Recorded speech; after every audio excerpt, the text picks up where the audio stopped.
ሰላም ጤና ይስጥልን ተመልካቾቻችን የአፍሪካ ሬኔሳንስ ቴሌቪዥን ዜናዎች ከዚህ በማስከተል ይቀርባሉ። በቀድሚያም አርዕስተ ዜናዎቹን እንሆ።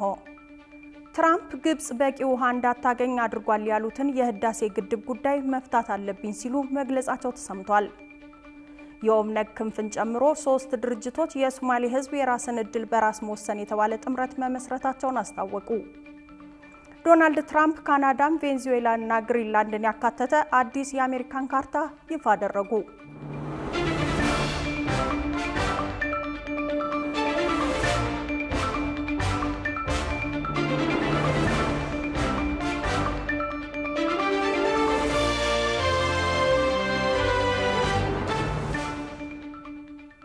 ተመልካቾቻችን በያላችሁበት የዓለም ጥግ ሰላምታችን ይድረስ። ይህ የአፍሪካ ሬኔሳንስ ቴሌቪዥን የዜና ሰዓት ነው። የተመራረጡ ዜናዎቻችንን ወደ እናንተ እናደርሳለን። አብራችሁ እንድትሆኑ የምጋብዛችሁ ሜሮን ዋልልኝ ነኝ። ትራምፕ ግብጽ በቂ ውሃ እንዳታገኝ አድርጓል ያሉትን የህዳሴ ግድብ ጉዳይ መፍታት አለብኝ ሲሉ መግለጻቸው ተሰምቷል። የአሜሪካው ፕሬዝዳንት ዶናልድ ትራምፕ ኢትዮጵያ የአባይ ወንዝ ፍሰትን የሚያስቆም ግድብ ሰርታለች፣ በዚህ ምክንያት ግብጽ ከአባይ ወንዝ በቂ ውሃ እንዳታገኝ ይህንንም ጉዳይ መፍታት ይኖርብኛል ሲሉ ተደምጠዋል። ጌታውን አበበ በዝርዝር ተመልክቶታል። Egypt and Ethiopia were going to fight over a dam and I got them to stop. I still got to work it out.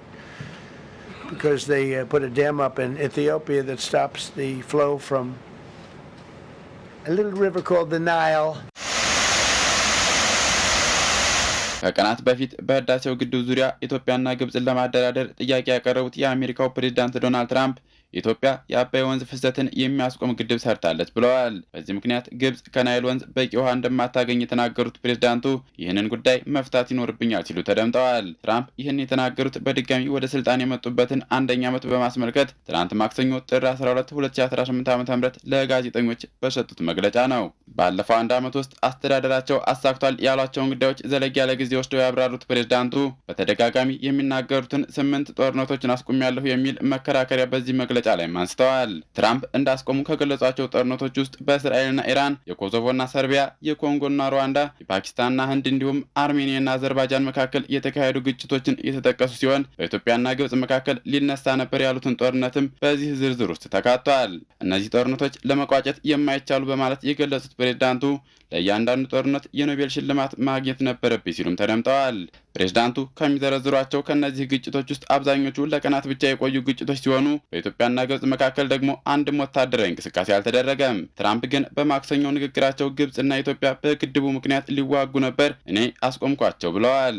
ኢትዮጵያ ውስጥ አባይ ከሚባለው ትንሽ ወንዝ የሚመጣውን ፍሰት የሚያስቆም ግድብ ሰርተዋል ያሉት ፕሬዝዳንቱ አሁንም ቢሆን ይህን ጉዳይ መፍታት እንዳለባቸው ተናግረዋል። ሁልጊዜም አባይ ግብጽ ውስጥ እንዳለ ነበር የማስበው፣ ውው አባይ ከፒራሚዶቹ ጋር፣ እነርሱ ግን ግድብ ገነቡ ብለዋል። I always think of the Nile being in Egypt, you know, the beautiful Nile with the pyramids, but they put a dam up. You know who paid for the dam? The United States. It's the biggest dam, I think, in the world. ትራምፕ የናይል ወንዝን ትንሽ ቢሉትም መረጃዎች ግን 6853 ኪሎ ሜትር እርዝመት በመያዝ በዓለም ረጅም ወንዝ ሆኖ አማዞንን ይፎካከራል። የተባበሩት መንግስታት እንደሚለው ወንዙ 11 የተፋሰሱ ሀገራትን በማካለል በቀጠናው መረጋጋትና በውሃ ደህንነት ላይ ከፍተኛ ጠቀሜታ ያለው ወንዝ እንደሆነ ይጠቁማል። ፕሬዝዳንት ትራምፕ አሜሪካ ለግድቡ ግንባታ የዋለውን ገንዘብ ሰጥታለች የሚለውን ንግግራቸውን በድጋሚ በዚሁ በመግለጫቸው ላይ አንስተዋል። ለግድቡ ክፍያ የፈጸመው ማን እንደሆነ ታውቃላችሁ? ዩናይትድ ስቴትስ ኦፍ አሜሪካ ነች ያሉት ፕሬዝዳንቱ በዓለም ላይ ትልቁ ግድብ ይመስለኛል ሲሉ ለጋዜጠኞች ተናግረዋል። ከአሜሪካ ተሰጥቷል ያሉትን ገንዘብ በተመለከተም እኔ እንዴት ይህ እንዲሆን ፈቀዳችሁ? ለምን እንዲህ አደረግን አልኩ። እኛንን የገንዘብ ድጋፍ ያደረግነው ሲሉም አክለዋል። የግድቡ መገንባት ምንኛ አስከፊ ነገር ነው በማለት የገለጹት ፕሬዝዳንቱ በዚህ ምክንያት ግብጽ በቂ ውሃ እያገኘች እንዳልሆነ ሲናገሩ ተደምጠዋል። ግብጽ አባይ ውስጥ በቂ ውሃ የላትም፣ ውሃውንም ለብዙ ነገሮች ይጠቀሙበታል፣ ለመዝናኛ፣ ለጉዞ፣ ለቱሪዝምና ለሌሎች ነገሮች ብለዋል። አወዛጋቢው ፕሬዝዳንት ዶናልድ ጄ ትራምፕ በኢትዮጵያና ግብጽ መካከል የቁርሾ ምንጭ ስለሆነው የአባይ ወንዝና የታላቁ ህዳሴ ግድብ በዚህ አይነት መልኩ ሲናገሩ ይህ የመጀመሪያቸው አይደለም። ለሁለተኛ ጊዜ ወደ ስልጣን ከመጡ ከወጡ በኋላ በተለያዩ ጊዜያት አሜሪካ ለግድቡ ግንባታ የዋለውን ገንዘብ እንደሰጠችና በሁለቱ ሀገራት መካከል የተካሄደውን ጦርነት እንዳስቆሙ በተደጋጋሚ ተናግረዋል። በትራምፕ ስለሚነሳው የአሜሪካ የገንዘብ ድጋፍ ባለፈው ዓመት መጨረሻ ላይ ከቢቢሲ ጥያቄ የቀረበላቸው የውሃና ኢነርጂ ሚኒስቴር ዶክተር ሀብታሙ ኢተፋ ይህ የህዳሴ ግድብ በኢትዮጵያ ህዝብና መንግስት ገንዘብ ነው የተገነባው የሚል ምላሽ ሰጥተው ነበር። ዶናልድ ትራምፕ ግብጽ በኢትዮጵያ ላይ የምታነሳቸውን የቅሬታ ነጥቦች የሚደግፍ ንግግራቸውን በድጋሚ ትናንት ያሰሙት የአባይ ወንዝ ጉዳይ በተመለከተ አዲስ አበባና ካይሮን ለማደራደር ጥያቄ ካቀረቡ ከቀናት በኋላ ነው። ፕሬዝዳንቱ ባለፈው ሳምንት ጥር 8 ቀን ለግብፁ ፕሬዝዳንት አብዱል ፈታህ አልሲሲ በጻፉት ደብዳቤ በታላቁ የኢትዮጵያ ህዳሴ ግድብ ዙሪያ ያለውን ውጥረት መፍታት ከአጀንዳይ በቀዳሚነት የሚቀመጥ ነው ብለዋል። የአባይ ወንዝ ክፍፍል ጉዳይም ለአንዴና ለመጨረሻ ጊዜ ለመፍታት እንደሚፈልጉ የገለጹት ፕሬዝዳንቱ አሜሪካ ለግብፅ ህዝብ ሰላምና ደህንነት ቁርጠኛ እንደሆነችም አረጋግጠዋል። የኦብነግ ክንፍን ጨምሮ 3 ድርጅቶች የሶማሌ ህዝብ የራስን እድል በራስ መወሰን የተባለ ጥምረት መመስረታቸውን አስታወቁ። ከቅርብ ጊዜያት ወዲህ ከመንግስት ጋር አለመግባባት ውስጥ መሆኑን የሚገልጸውና ከዚህ ቀደም ወደ ነበረበት የትጥቅ ትግል የመመለስ እቅድ እንዳለው ያሳወቀው አብዱራህማን ማህዲ የሚመራው የኦጋዴን ብሔራዊ ነጻነት ግንባር ከሌሎች 2 ድርጅቶች ጋር ጥምረት መፍጠሩ ተሰምቷል። ሮሃ ግርማ የዜናውን ዝርዝር ይዘዋለች። አመሰራረቱ ከኢትዮ ሶማሊያ የ1960ዎቹ ማብቂያ ጦርነት ጋር የተያያዘ እንደሆነ ይነገርለታል። የኦጋዴን ነጻ አውጪ ግንባር ወይም ኦብነግ ከዛ አስቀድሞ ዛሬ ላይ ድርጅቱን የሚዘውሩት አመራሮች የምዕራብ ሶማሌ ነጻ አውጪ ግንባር የተባለ ማዕቀፍ ውስጥ የነበሩ ሲሆኑ ኋላ ላይ ኢትዮጵያ በካራማራ ድል ካስመዘገበችበት የኦጋዴን ወረራ በኋላ የታቀፉበት ግንባር የሞቃዲሾን አገዛዝ ጥቅም እንጂ የኦጋዴን ህዝቦችን ጥቅም የሚያስጠብቅ አይደለም በሚል የኦጋዴን ነጻ አውጪ ግንባር ተብሎ ራሱን ችሎ እንደተመሰረተ ይነገርለታል። የደርግ መንግስት ስልጣን ለቆ ኢህአዴግ መንበረ ስልጣኑን ከተረከበ በኋላ ኦብነግ ከትጥቅ ትግል ይልቅ በፖለቲካዊ መንገድ ለመጓዝ መሞከሩ ይገለጽ የነበረ ሲሆን ይሁንና የሶማሊያን ክልል የራስ ዕድል በራስ የመወሰንና መገንጠል የሚል እሳቤን በማራመዱ ከማዕከላዊ መንግስት ጋር ቅራኔ ውስጥ ገብቶና በአሸባሪነት ተፈርጆ ሙሉ በሙሉ ወደ ትጥቅ ትግል ገብቷል። ይህ ሂደትም ጠቅላይ ሚኒስትር አብይ አህመድ በ2010 የሀገራችን የዘመን ቀመር ስልጣን ላይ እስኪወጡ ድረስ ለዓመታት የቀጠለ ነበር። ጠቅላይ ሚኒስትር አብይ አህመድ ወደ ስልጣን ከመጡ በኋላ መንግስታቸው ከተለያዩ በአሸባሪነት ከተፈረጁ ቡድኖች ጋር ዲፕሎማሲያዊ አካሄድን መከተልን በመምረጡ ከኦብነግ ጋርም እንዲሁ በጥቅምት 2011 ዓ.ም በአስመራ ታሪካዊ የሰላም ስምምነት ተፈራረሙ። ኦብነግም ለ34 ዓመታት ሲያካሄድ የነበረውን የትጥቅ ትግል ለማቆምና ግቦቹን በሰላማዊ የፖለቲካ መንገድ ለማሳካት በመስማማት አመራሮቹ ወደ ሶማሌ ክልል ተመለሱ። ይሁንና ይህ ስምምነት በተለይም ከቅርብ ጊዜያት ወዲህ ወደ መደፍረስ እያዘነበለና ኦብነግ የተገባልኝ ቃል ኪዳን አልተፈጸመልኝም በሚል የኢትዮጵያ መንግስትም የኦብነግን የቅርብ ጊዜያት እንቅስቃሴዎች በመተቸት ተደጋጋሚ አለመግባባቶች ሲፈጠሩ ታይተዋል። አለመግባባቱ የተፈጠረው ደግሞ ከኢትዮጵያ መንግስት ጋር ብቻ ሳይሆን በኦብነግ በራሱ አመራሮች መካከል ሲሆን በሊቀመንበሩ አብዱራህማን ማህዲ የሚመራው የኦብነግ ክንፍና በምክትል ሊቀመንበሩ አብዲ ከሪም ሼህ ሙሴ ካልቢ ደጋህ የሚመራው የኦብነግ ክንፍ የየራሳቸውን መንገድ መርጠዋል።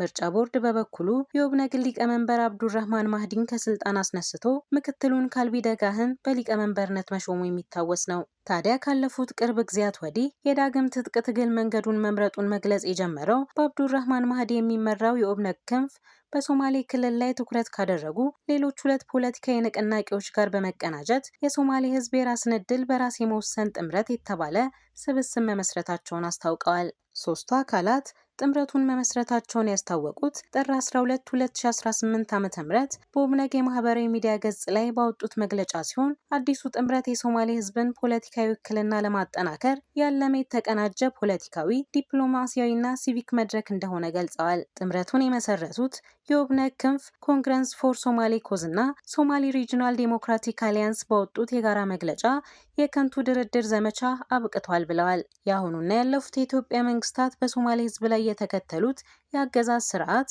በፖለቲካዊ ማግለል፣ በአህዳዊ አገዛዝ፣ በህዝብ ስብጥር ለውጥ፣ በመዋቅራዊ መድሎና በመሰረታዊ መብቶች ላይ በሚፈጸሙ ተከታታይ ጥሰቶች የታጀበ እንደነበር በመግለጫው ላይ አስፍረዋል። ከወራት በፊት የሶማሊያው ክልል ፕሬዝዳንት ሙስጠፌ መሐመድ ከቢቢሲ ጋር በነበራቸው ቆይታ በተለይም በአቶ አብዲራህማን መህዲ የሚመራው ክንፍ እንደገና ጫካ ለመግባት የሚወስን ከሆነ ጉዳዩ ያሳስቦታል ወይ ተብለው ሲጠየቁ ሶማሌ ክልል ውስጥ ኦብነግ ወደ ጫካ እንዲገባ የሚያስገድድ ነገር የለም፣ የሚያስጨንቀኝ ነገር አይደለም፣ ግን ከመጣ እንዴት እንደምናስተናግደው እናውቃለን። በእርግጥ አንድ ግለሰብ ትክክለኛ ያልሆነ ሀሳብ ይዞ ከግብጽ ወይም ከሌላ ሀገር ድጋፍ አግኝቶ ሊሆን ይችላል፣ ግን እኔ የመጣሁበት ህዝብ እንደዚህ አይነት ነገር አይቀበልም ሲሉ መልስ መስጠታቸው የሚታወስ ነው። ዶናልድ ትራምፕ ካናዳን፣ ቬንዙዌላንና ግሪንላንድን ያካተተ አዲስ የአሜሪካ ካርታ ይፋ አደረጉ። በሌላ ዜና የኡጋንዳ ጦር ኃይሎች አዛዥ የሆኑት የሙሴቬኒ ልጅ የአባታቸው የምርጫ ተፎካካሪ የነበሩት ተቃዋሚው ቦቢ ዋይን ከተደበቁበት ወጥተው በ48 ሰዓታት ውስጥ እጃቸውን እንዲሰጡ አስጠንቅቀዋል። የውጭ ትንታኔና ዓለም አቀፍ ጉዳዮች ዘጋቢያችን ቃል ኪዳን ይጥና ጉዳዩን በዝርዝር ተመልክቶታል።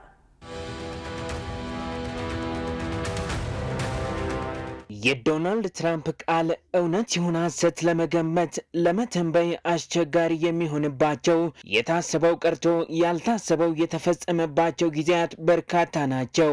አሁንም የዶናልድ ትራምፕ የመጨረሻ ግብ ለሚያይ ለሚሰማው ግልጽ አይደለም። ትናንት ግን ካናዳን፣ ቬንዙዌላን እና ግሪንላንድን ያካተተ አዲስ የአሜሪካ ካርታ ይፋ አደረጉ።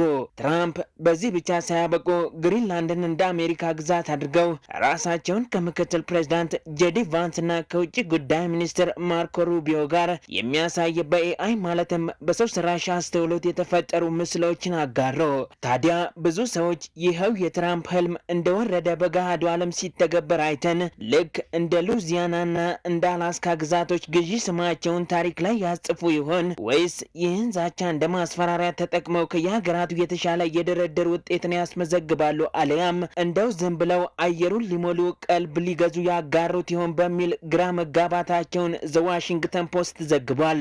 የትራምፕ ድርጊት ፕሬዝዳንቱ ለአሜሪካ የግዛት ማስፋፋት ያላቸውን የማያወላዳ አቋም በግልጽ የሚያሳይ ነው የተባለ ሲሆን ፕሬዝዳንቱ በተለይም በቬንዙዌላ ላይ ወታደራዊ እርምጃ ወስደው የሀገሪቱን የነዳጅ ሀብት እጃቸው ባስገቡ ማግስት ካናዳን እና ግሪንላንድን ወደ አሜሪካ ግዛትነት የመጠቅለል ፍላጎታቸውን በካርታ ማረጋገጣቸው እስከዛሬው ፉከራቸው ዛቻና ማስፈራሪያ ብቻ እንዳልነበር ሆኖም ላይቀር እንደሚችል ፍንጭ የሚሰጥ ነው ተብሏል።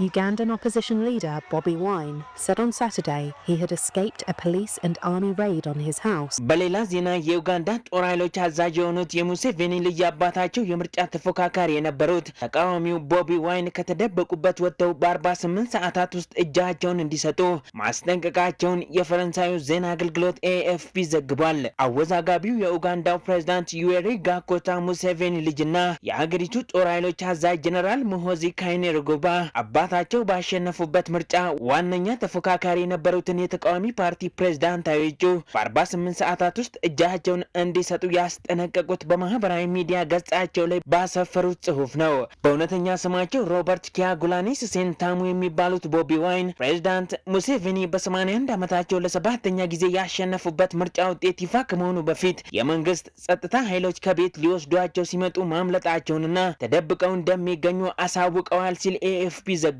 ዋይን በምርጫው በከፍተኛ የድምጽ ምልጫ በሙሴቬኒ ተበልጠው ሁለተኛ መሆናቸው ከመገለጹ በፊት ምርጫው መጭበርበሩን የሚገልጹ ተደጋጋሚ መግለጫዎችን በማውጣት ህዝቡን ለሰላማዊ ተቃውሞ ጠርተውም ነበር። ይሁንና የአባታቸው አልጋ ወራሽ ይሆናሉ ተብለው በስፋት የሚታመኑት አወዛጋቢው የኡጋንዳ ጦር ኃይሎች አዛዥ ጀነራል ሙሆዚ ካይኔሩጉባ ለተቃዋሚ ፖለቲከኛ በማህበራዊ ሚዲያ ባስተላለፉ ጠንካራ ማስጠንቀቂያ ቦቢ ዋይን በ48 ሰዓታት ውስጥ እጁን ለፖሊስ የማይሰጥ ከሆነ እንደ አመፀኛ ተቆጥሮ እርምጃ ይወሰድበታል ሲሉ ዝተዋል። ለሙሴቬኒ ሰባተኛ ለቦቢ ዋይን ሁለተኛ በሆነው የቅርብ ሰሞኑ ፕሬዝዳንታዊ ምርጫ 45 ሚሊዮን ከሚገመተው የኡጋንዳ ህዝብ 21 ሚሊዮኑ ተመዝግበው የመራጭነት ካርድ ቢወስዱም ድምጽ ሳይሰጡ መቅረታቸውን ዘገባዎች ያሳያሉ። ብዙ እንከኖች ነበሩበት ተብሎ የተተቸው ምርጫ ኡጋንዳን ለ40 ዓመታት ግድም እንደ ሰማ ቀልጠው እንደ ገል ቀጥቅጠው በፕሬዝዳንትነት የመሯት ዩዌሪ ጋኮታ ሙሴቬኒን ዳግም አሸናፊ አድርጎ ቢቋጭም ወቀሳ፣ አቤቱታ፣ ውዝግብ፣ እስራት፣ እገታና የእጅ ስትዛቻው ግን የተጀመረ እንጂ የተጠናቀቀ አይመስልም። Seen as a test of the 81-year-old Museveni's political strength, whose victory extends his rule. የኢትዮጵያ ምግብና መድኃኒት ቁጥጥር ባለስልጣን ከ13000 ኩንታል በላይ ጥራት የጎደላቸው የጨው ምርቶችን በቁጥጥር ስር መዋሉን አስታወቀ። ባለስልጣኑ በሰጠው አስቸኳይ ጋዜጣዊ መግለጫ በሁለት የተለያዩ ስፍራዎች በተለያዩ መጋዘኖች ውስጥ 3 የተለያዩ ብራንዶችን የያዙ ከ13000 ኩንታል በላይ የጨው ምርቶች በቁጥጥር ስር መዋላቸውን አስታውቋል። የባለስልጣኑ ምክትል ዋና አስተዳደር አቶ ነጋሽ ስሜ እንደገለጹት አስፈላጊው የአዮዲን መጠን ሳይካተትበት ጥራቱን ሳይጠብቅ በተለይም ቆሻሻ የያዘና ባለመታጠቡ ምክንያት ምርቱ ላይ መገኘት የሌለባቸው ንጥረ ነገሮች የያዘ የጨው ምርት በባለስልጣን መስሪያ ቤቱና በብሔራዊ መረጃና ደህንነት ትብብር በቁጥጥር ስር መዋሉን ተናግረዋል። ከጨው ምርት ጋር ተያይዞ ኢትዮጵያ ደረጃዎች በሚያስቀምጠው መስፈርት የአዮዲን መጠን የሌለውን ጨው ወደ ህዝብ ሊያሰራጩ የነበሩት አካላት በቁጥጥር ስር ምርታቸው እንዲውል የተደረገበት ሁኔታ አለ ማለት ነው። አሁን ባለው አፋር፣ አፍዴር፣ ወለላና በርዋቅ ነው የሚሉት እላው ላይ ያገኘናቸው ምርቶች ላያቸው ላይ የተጻፈው ሌብሊንግ። ነገር ግን ይሄ ዲቴል እና ቀጣይነት ያለው በህግ በኩል የማጣራት ስራዎች ይሰራሉ። ባለስልጣን መስሪያ ቤቱ በምግብና በመድኃኒት እንዲሁም በሌሎች የተለያዩ ምርቶች ላይ የላብራቶሪ ምርምር፣ አስፈላጊ የማጣራት ስራዎች፣ ፈቃድ የመስጠትና የማገድ እንዲሁም የቅኝት ስራዎችን ጨምሮ የተለያዩ ተግባራትን እንደሚያከናውን ተገልጿል። ክቡራትና ክቡራን ተመልካቾቻችን አሁንም የአፍሪካ ሬኔሳንስ ቴሌቪዥን ዜናዎች እንደቀጠሉ ናቸው። ወደ ቀጣዮቹ ጉዳዮቻችን ከመሻገራችን በፊት ይፋዊ የማህበራዊ ገጾቻችንን ልናስታውሳችሁ ወደድን። በቴሌቪዥን ስርጭት ያለፏችሁን ፕሮግራሞቻችንን ከ1.8 ሚሊዮን በላይ ሰብስክራይበሮች ባሉት አርትስ ቲቪ ወርልድ የዩቲዩብ ገጻችን በኩል ልትከታተሉ ትችላላችሁ። በተጨማሪም በርካታ ተከታዮችን ባፈራንባቸው በፌስቡክ፣ በቀድሞ ትዊተር እና በአሁኑ ኤክስ እንዲሁም በቲክቶክ እና ኢንስታግራም ገጾቻችን በኩል ቤተሰብ መሆን ትችላላችሁ። ከቆይታ በኋላ በ16ኛ ሳምንት የሲቢኢ የኢትዮጵያ ፕሪሚየር ሊግ ጨዋታ ባህር ዳር ከነማ ነጥብ ሲጋራ መቀለ ሰባ እንደርታ ማሸነፉን ጨምሮ የተመራረጡ ስፖርታዊ መረጃዎችን ወደ እናንተ እናደርሳለን። ይጠብቁን። የቤልጂየም ፍርድ ቤት በፓትሪስ ሉሙምባ ግድያ ዙሪያ ዳግም ምርመራ መክፈቱን ኤኤፍፒ ዘገበ። በቅርቡ በብራስልስ ፍርድ ቤት የተገኙት የቀድሞ የኮንጎ መሪ ቤተሰቦች ታሪክ እንዲገለጥ እንፈልጋለን ሲሉ የፍትህ ጥያቄያቸውን አሰምተዋል። ዮናስ ግርማ በዝርዝር ይነግራችኋል። በታሪክ አሰቃቂ ግድያ ወንጀል ከተፈጸመባቸው የነጻነት ታጋዮች መካከል አንደኛው በቅርቡ በሞሮኮ አስተናጋጅነት በተካሄደው የአፍሪካ ዋንጫ በኮንጎ ደጋፊዎች ሲዘከሩ የሰነበቱት የዲሞክራቲክ ሪፐብሊክ ኮንጎ የቀድሞ መሪ ፓትሪስ ሉሙምባ ተጠቃሽ ናቸው። ከ6 አስርት ዓመታት በፊት በቤልጂየም ቅጥረኛ ወታደሮች ታግዘው እንደተገደሉና አስክሬናቸው በአሲድ እንዲሟሟ እንደተደረገ የሚነገርላቸው ፓትሪስ ሉሙምባ የግድያቸው መንስኤና ገዳዮቻቸው ሳይታወቁ ድፍን 60 ዓመታት ተቆጥረዋል። ፓትሪስ ሉሙምባ በቤልጂየም ቀኝ ግዛት ስር የነበረችው ሀገራቸው ኮንጎ ነጻነቷን ስታገኝ የመጀመሪያው በዲሞክራሲያዊ መንገድ የተመረጡ ጠቅላይ ሚኒስትር የነበሩ ሲሆን ነገር ግን ስልጣን በያዙ በሳምንታት ውስጥ በወታደራዊ መፈንቅለ መንግስት ከስልጣን ተወግደው ካታንጋ ወደሚባለው ተገንጣይ ግዛት ተወስደው በቤልጂየም መኮንኖች ፊት በጥይት ተደብድበው ተገድለዋል ይባላል። የሉሙምባ ዘመዶችም በግድያው ላይ የቤልጂየም ባለስልጣናት ረጅም ጊዜ ዘገየ የህግ ተጠያቂነት እንዲኖር ስለነበራቸው ተባባሪነት ላለፉት 15 ዓመታት ሲወተውቱ ቢሰነብቱም እስካሁን ድረስ ግን ኃላፊነት የሚወስድ አካል አልተገኘም ነበር። ይሁንና የኮንጎ የነጻነት ታጋይና የመጀመሪያው ጠቅላይ ሚኒስተር ፓትሪስ ሉሙምባ ከተገደሉ ከ6 አስርት ዓመታት በላይ ቢቆጠርም ከሰሞኑ ቤልጂየም ውስጥ የሚገኝ ፍርድ ቤት በጉዳዩ ላይ የቀረበለትን ክስ መመርመር ጀምሯል ተብሏል። በዚህም ወንጀል ብቸኛው በህይወት ያሉ ተጠርጣሪ የ93 ዓመቱ ኤቲየን ዳቪዎችን ሲሆኑ ፍርድ ቤት ሊቀርቡ እንደሚችሉም የፈረንሳዩ የዜና ወኪል አጃንስ ፍራንስ ፕሬስ ዘግቦታል። የብራሰልስ ፍርድ ቤት የቀድሞውን የቤልጂየም ዲፕሎማት ኤቲየን ዳቪዎችን በጦር ወንጀልና በሰብአዊ መብት ጥሰት ለመክሰስ የቀረበውን የክስ መዝገብ በዝግ ችሎት ተመልክቶታል ተብሏል። ግለሰቡ በቤልጂየም ፌዴራል አቃቢ ህግ በሉሙምባ ህገወጥ እስራትና ዝውውር እንዲሁም አዋራጅና ዝቅ የሚያደርግ አያያዝ በመፈጸም ተሳትፎ ነበራቸው በሚል መከሰሳቸው ይታወሳል። ዳቪዎችን የቤልጂየም ባለስልጣናት በግድያው ውስጥ ተሳትፎ እንደሌላቸው ሁልጊዜ የሚክዱ ሲሆን ጠበቃቸውም ከዝግ ችሎቱ በፊት ለኤኤፍፒ አስተያየት ለመስጠት ፍቃደኛ አልሆነም ተብሏል። የ93 ዓመቱ ዳቪዎችን በወቅቱ ወጣት ዲፕሎማት የነበሩ ሲሆን በወቅቱ የአውሮፓ ኮሚሽነርም የነበሩ ሲሆን ወጣቱ ዲፕሎማት ሉሙምባን በህገወጥ መንገድ በማሰርና ለጠላቶቻቸው አሳልፎ በመስጠትም ሲከሰሱ ቆይተዋል። የፍትህ ጥያቄ ያሰሙ የቆዩት ቤተሰቦቹ ፍትህ እንጂ በቀል አንፈልግም ሲሉ የተናገሩ ሲሆን የፓትሪስ ሉሙምባ የልጅ ልጆችና ልጆቻቸው የአያታቸውን ግድያ እውነተኛ ምክንያት ለማወቅና ተጠያቂነት እንዲሰፍን ለዓመታት ያደረጉት ትግል ወደ ፍጻሜው እየተቃረበ መሆኑ ተጠቁመዋል።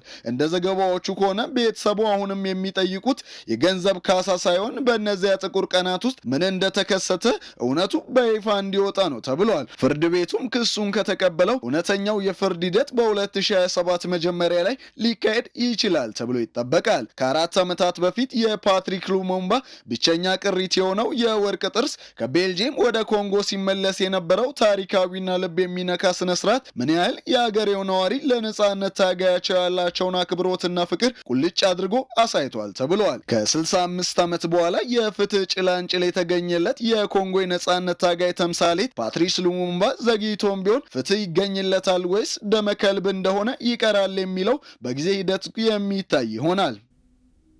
ክቡራን ተመልካቾቻችን አሁን የተመራረጡ ስፖርታዊ መረጃዎች ወደ እናንተ የምናደርስበት ሰዓት ላይ ደርሰናል። ስፖርታዊ መረጃዎቹ በባልደረባችን ሷሊ መሐመድ ወደ እናንተ ይደርሳሉ። ከመረጃዎቹ ጋር መልካም ቆይታ።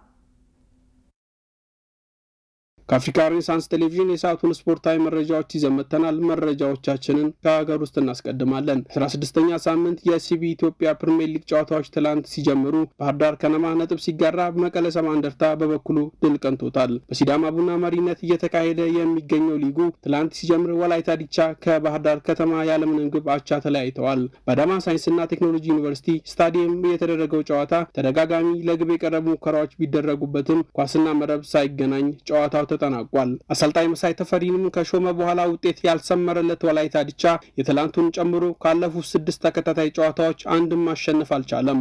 4ቱን በአቻ ውጤት ሲያጠናቅቅ በሁለቱ ተሸንፏል። 21 ነጥብ ያለው ባህር ዳር ከተማ በበኩሉ ከመጨረሻ 7 ጨዋታዎች አንዱን ብቻ ማሸነፍ ሲችል ሌሎችን 6 ጨዋታዎችን በተመሳሳይ 0-0 በሆነ ውጤት ተለያይቷል። አዳማ ሳይንስና ቴክኖሎጂ ዩኒቨርሲቲ ስታዲየም ምሽት 12 ሰዓት ኢትዮ ኤሌክትሪክን ከመቀለ ሰባ እንደርታ ያገናኘው ጨዋታ በመቀለ ሰባ እንደርታ አሸናፊነት 2-1 ተጠናቋል። ጊትጋትጉት እና ፍጹም አለሙ የመቀለን የማሸነፊያ ግቦች አስቆጥረዋል። ለኢትዮ ኤሌክትሪክ ሀብታሙ ሸዋለም ብቸኛዋን ግብ ከመረብ አገናኝቷል። የውድድር ዓመቱን 3ኛ ድል ያሳካው መቀለ ሰባ እንደርታ ነጥቡን ወደ 16 ከፍ ሲያደርግ ኢትዮ ኤሌክትሪክ ባለበት 25 ነጥብ ላይ ተቀምጧል። ነገም የሊጉ ወሳኝ ጨዋታዎች ሲደረጉ የሊጉ መሪ ሲዳማ ቡና ኢትዮጵያ ቡናን የሚገጥምበት ጨዋታ ተጠባቂ ሲሆን መቻል ከቅዱስ ጊዮርጊስና ድሬዳዋ ከተማ ከኢትዮጵያ መድን የነገ መርሃ ግብሮች ናቸው። የቀድሞ የአርሰናል ተጫዋች ወደ ኢትዮጵያ ሊመጣ እንደሆነ የኢትዮጵያ እግር ኳስ ፌዴሬሽን አስታወቀ። የቀድሞ የአርሰናልና የማንቸስተር ሲቲ እንደዚሁም የፈረንሳይ ብሔራዊ ቡድን ተጫዋች የነበረው ባካሪ ሳኛ በሚቀጥለው ሳምንት ወደ ኢትዮጵያ ሊመጣ መሆኑን የኢትዮጵያ እግር ኳስ ፌዴሬሽን አስታውቋል። የኢትዮጵያ ብሔራዊ ቡድን ይፋዊ ትጥቅ አቅራቢ ማክሮን የማብሰሪያ መርሃ ግብር ጥር 19 እንደሚደረግ ያሳወቀው ፌዴሬሽኑ በዕለቱ የቀድሞ የፈረንሳይ ብሔራዊ ቡድን ተከላካይ ባካሪ ሳኛ እንደሚገኝም ይፋ አድርጓል። ከእግር ኳስ ዓለም በጡረታ የተገለለው ተጫዋቹ ልምዱን ለማካፈል ኢትዮጵያ ሲመጣ ለሀገሪቱ እግር ኳስ ምን አይነት በጎ ተጽዕኖ ይዞ ይመጣል የሚለው የሚጠበቅ ይሆናል። በአውሮፓ ቻምፒዮንስ ሊግ 7ኛ ዙር ጨዋታ አርሰናል፣ ቶትንሃምና ሪያል ማድሪድ ሲያሸንፉ ማንቸስተር ሲቲ፣ ፒኤስጂ እና ኢንተር ሚላን ተሸንፈዋል። ተወዳጁ የአውሮፓ ቻምፒዮንስ ሊግ 7ኛ ዙር መርሃ ግብር ቀድሞ በተደረገ ጨዋታ የፔፕ ጋርዲዮላው ማንቸስተር ሲቲ ከማንቹሪያን ደርቢ ሽንፈት በኋላ በድጋሚ በኖርዌይ ቡድን ያልተጠበቀ ሽንፈት አስተናግዷል። ማንቸስተር ሲቲ ትናንት ምሽት የህዝብ ቁጥሯ ወደ 55,000 ይደርሳሉ ተብሎ የሚገመተው ኖርዌይ ቦዶ አቅንቶ 8,000 ተመልካች ብቻ ማስተናገድ በሚችለው ሜዳ ከዚህ በፊት የቻምፒዮንስ ሊግ ተሳትፎ ታሪክ በሌለው ቦዶ ግሊምት 3-1 በሆነ ውጤት ተሸንፎ ወደ እንግሊዝ ተመልሷል። በውድድር ዓመቱ በቻምፒዮንስ ሊግ የመጀመሪያ ድሉን ላገኘው ቦዶ ግሊምት ካስፐር ሆግ 2 ግቦችን ሲያስቆጥር ፒተር ሃች 1 ግብ አስቆጥሯል። ስፔናዊ አማካይ ሮድሪ በ2 ቢጫ ካርድ ከሜዳ የተሰናበተ ሲሆን ራያን ቸርኪ የሲቲን 1 ግብ አስቆጥሯል። ከ10 ዓመታት በፊት ቦዶ ግሊምት በኖርዌይ እግር ኳስ 2ኛ ደረጃ ላይ ይወዳደር የነበረ ሲሆን ባለፉት 6 ዓመታት ውስጥ በዋናው ሊግ 4 ጊዜ ሻምፒዮን መሆን ችሏል። በተጨማሪም በ2024 52 ሚሊዮን ፓውንድ ገቢ ያስመዘገቡ ሲሆን ከ3 ዓመታት በፊት የቻምፒዮንስ ሊጉን ዋንጫ ያነሱት ማንቸስተር ሲቲዎች በበኩላቸው 694 ሚሊዮን ፓውንድ ገቢ ማግኘት ችለው ነበር። በሌላ ተጠባቂ ጨዋታ የሰሜን ለንደኑ ቡድን አርሰናል ወደ ጣሊያን አቅንቶ ኢንተር ሚላንን በሜዳው አሸንፎ ተመልሷል። ከሜዳው ውጪ ከኢንተር ሚላን ጋር የተጫወተው አርሰናል 3-1 አሸንፏል። በሚላን በተደረገው ጨዋታ ጋብሪኤል ጂሱስ 2 ግቦችን ሲያስቆጥር ተቀይሮ የገባው ቪክቶር ዮኬሬስ 3ኛዋን ግብ ከመረብ አሳርፏል። በመድረኩ በዚህ ዓመት ያደረጋቸው 7ቱንም ጨዋታዎች በማሸነፍ ብቸኛ ክለብ አርሰናል ምድቡን በ21 ነጥብ እየመራ ሲሆን ጥሎ ማለፉም መቀላቀሉንም አረጋግጧል። ለአራት ዋንጫዎች የተጫወተ የሚገኙት መድፈኞቹ በቻምፒዮንስ ሊግ በ7 ጨዋታዎች የተቆጠረባቸው 2 ግብ ብቻ ነው። በሌሎች ጨዋታዎች ሪያል ማድሪድ ሞናኮን 6-1 ሲያሸንፍ ሊያን ፓፔ የልጅነቱ ክለብ ላይ 2 ግቦችን ሲያስቆጥር ቪኒሲየስ ጁኒየር፣ ጁድ ቤሊንግሃም እና ማስታንቱኖ ከሄራር በራሱ መረብ ላይ የማድሪድን ግቦች አስቆጥረዋል። ቴዝ የሞናኮን ብቸኛ ግብ አስቆጥሯል። ፒኤስጂ በስፖርቲንግ ሊዝበን 2-1 ሲሸነፍ ቶተንሃም ሆትስፐር በቦሩሲያ ዶርትመንድን 2-0 አሸንፏል። አያክስ ቪያሪያልን 2-1፣ ኦሎምፒያኮስ ባየር ሊቨርኩሰንን 2-0 እንዲሁም ናፖሊ ከኮፐንሃገን 1-1 ተለያይተዋል። ዛሬ በሚደረጉ ግጥሚያዎች የ7ኛ ዙር ጨዋታዎች የሚያጠናቀቀው የአውሮፓ ቻምፒዮንስ ሊግ በተለያዩ የአውሮፓ ከተሞች መርሃ ግብሩን ያከናውናል። ምሽት 5 ሰዓት ላይ ከሚጠበቁ ጨዋታዎች መካከል የምዕራብ ለንደኑ ክለብ ቼልሲ በሜዳው ስታንፎርድ ብሪጅ ፓፎስን ይጋብዛል። በኤፍኤ ካፕ፣ ካራባው ካፕ እንዲሁም በፕሪሚየር ሊጉ ለመጀመሪያ ጊዜ ሰማያዎቹን እየመሩ ጨዋታ ያከናወኑት እንግሊዛዊ አዲሱ አሰልጣኝ ለመጀመሪያ ጊዜ በሻምፒዮንስ ሊጉ ቡድናቸውን የሚመሩ ይሆናል። ቸልሲ ካለፉት 6 የዙር ጨዋታዎች 3ቱን ማሸነፍ የቻለ ሲሆን በ2 ጨዋታዎች ሽንፈት ገጥሞት እንዲሁም በአንድ ጨዋታ ደግሞ አቻ በመለያየት በሰበሰባቸው 10 ነጥቦች 14ኛ ደረጃ ላይ ተቀምጧል። ሰማያዊዎቹ የምሽቱን ጨዋታ ማሸነፍ የሚችሉ ከሆነ ደረጃቸውን ከፍ በማድረግ በቀጥታ 8 ውስጥ ገብተው ለማጠናቀቅ ያላቸውን እድል ማስፋት ይችላሉ። ለቸልሲ መጫወት የቻለው የ38 ዓመቱ ብራዚላዊ አንጋፋ ተከላካይ ዴቪድ ሉዊዝ የቀድሞ ክለቡን በተቃራኒ ይገጥማል። በአሰልጣኝ ሃንሲ ፍሊክ እየተመሩ በላሊጋው ጥሩ የውድድር ዓመትን እያሳለፉ የሚገኙት ብሉግራናዎቹ የቻምፒዮንስ ሊግ ጉዟቸው አሳማኝ አለመሆኑን ብዙዎችን የሚያነሱት ሲሆን ካለፉት 6 ጨዋታዎች መሰብሰብ የቻሉት 10 ነጥብ ብቻ ሆኖ በደረጃቸው በቸልሲ በግብ ክፍያ ተበልጠው 15ኛ ደረጃ ላይ ተቀምጠዋል። ባርሴሎና በውድድር መድረኩ የተሻለ ጉዞን ለማድረግ በውድድሩ አንድም ጨዋታ ማሸነፍ ያልቻለው ስላቪያ ፕራሃን ማሸነፍ ይጠበቅበታል። የመርሲሳይዱ ክለብ ሊቨርፑል ከሜዳው ውጪ በማቅናት ከኦሎምፒክ ማርሴይ፣ ባየር ሙኒክ ከዩኒየን በርሊን፣ ጁቬንቱስ ከቤኔፊካ፣ ኒውካስል ዩናይትድ ከፒኤስቪ በተመሳሳይ ምሽት 5 ሰዓት ላይ ሲገናኙ ጋላታሳራይ ከአትሌቲኮ ማድሪድ 2:45 ላይ የሚጫወቱ ይሆናል። ውድ ተመልካቾቻችን የአፍሪካ ሬኔሳንስ ቴሌቪዥን የሰዓቱ ዜናዎች የተከታተላችሁትን ይመስሉ ነበር። ስለሰጣችሁን ጊዜ ከልብ እያመሰገንን ከዜናዎቹ ጋር ሜሮን ዋልልኝ ቆይታ አድርጊያለሁ። ከቀሪ የጣቢያችን ዝግጅቶች ጋር መልካም ጊዜን ተመኘው።